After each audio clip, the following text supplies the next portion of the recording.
মুখ্যমন্ত্ৰী কিছু সময় আগতে এডিআৰই এক্সামক লৈ এটা ডাঙৰ ঘোষণা কৰিছে যে গ্ৰেড 3 বা গ্ৰেড 4 এক্সামত এইবাৰ প্ৰিলিমছ অনুষ্ঠিত কৰা নহয়। আজি তেখেতে ফাইনেল মন্তব্য জনালে যে মেইনছ এক্সাম আৰু ভাইভা অনুষ্ঠিত হ'ব। তো মেইনছ এক্সাম আৰু ভাইভা ডেট মিনছ আগৰ নিচিনাকৈ এটা ৰাউণ্ড হ'ব আৰু লগতে যাৰ কম্পিউটাৰ থকা পোষ্ট আছে তেওঁলোকে স্কিল টেষ্ট দিব লাগিব, যাৰ আপোনাৰ গ্ৰেড 4 তেওঁলোকে ইণ্টাৰভিউ দিব লাগিব। মুঠতে এটা ৰাউণ্ডে পৰীক্ষা হ'ব, কিন্তু চিলেবাছ কিন্তু ডেফিনেটলি চেঞ্জ হ'ব। তো তেখেতে কৈছে অহা পৰহি বা নেক্সট দিনা গ্ৰেড 3 আৰু গ্ৰেড 4 দুইটাৰে চিলেবাছ পাব্লিছ কৰা হ'ব ৱেবছাইটত। তো এটা খুব ডাঙৰ নিউজ আৰু এয়া মানে এতিয়া শংকা এটা হৈ আছে যে চিলেবাছটো কেনেকুৱা ধৰণৰ হ'ব। চিলেবাছটো মষ্ট প্ৰবেবলি চেঞ্জ হোৱাৰ এটা মানে ভাইবছ পোৱা গৈছে তেখেতৰ কথাত। মষ্ট প্ৰবেবলি হয়তো চিলেবাছ অকণমান চেঞ্জ হ'ব পাৰে।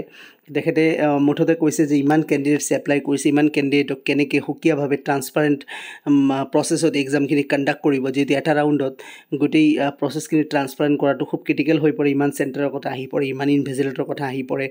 এতিয়া যেতিয়া বেছি চেণ্টাৰ হ'ব তেতিয়া গাঁৱে ভূঞে চেণ্টাৰ দিব লাগে। কিছুমান ডিষ্ট্ৰিক্টত থাকে নহয় জানো, বহুত এক্সামত দেখা গৈছে কিছুমান চিটিং হয় বাগেৰা বাগেৰা, বহুত ধৰণৰ খেলি মেলি সৃষ্টি হয়। তো এইখিনি কমাবৰ কাৰণে তেখেতে প্ৰিলিমছ আৰু মেইনছ অনুষ্ঠিত কৰিব বুলি কৈছিলে।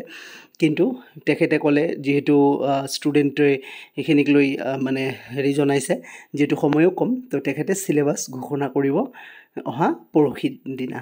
তো ৱেইট কৰিছোঁ আমি চিলেবাছৰ কাৰণে। আপোনালোকে ৱেইট কৰক চিলেবাছ লৈ, কি চিলেবাছ আহে। তো বিতংভাৱে আমি ষ্টাডি কৰিম চিলেবাছক লৈ পুনৰভাৱে। যদি চিলেবাছ কিবা চেঞ্জ হয় আমি ডেফিনেটলি প্ৰিপেৰেশ্যন সেই হিচাপতে আমি কৰিম। টেলিগ্ৰাম চেনেলৰ লিংক ডেছক্ৰিপশ্যন বক্সত দিয়া আছে, আপোনালোকে জইন কৰিব পাৰে। মই মুখ্যমন্ত্ৰী ডাঙৰীয়াৰ ভাষণটো টেলিগ্ৰাম চেনেলত পোষ্ট কৰি দিম আৰু টেলিগ্ৰাম চেনেলত বিভিন্ন এডুকেশ্যনেল ৰিলেটেড ভিডিঅ'বোৰ মই প্ৰভাইড কৰি থাকোঁ। এডিআৰই চিলেবাছক লৈ যিটো চেঞ্জেছ আহিব তাক লৈ কেনেদৰে প্ৰিপেৰেশ্যন কৰিব পাৰি গোটেই বস্তুখিনি টেলিগ্ৰাম চেনেলত প্ৰভাইড কৰিম। চ' ডেছক্ৰিপশ্যন বক্সত লিংক আছে, আপোনালোকে জইন কৰি ল'ব পাৰিব। Thank you so' much.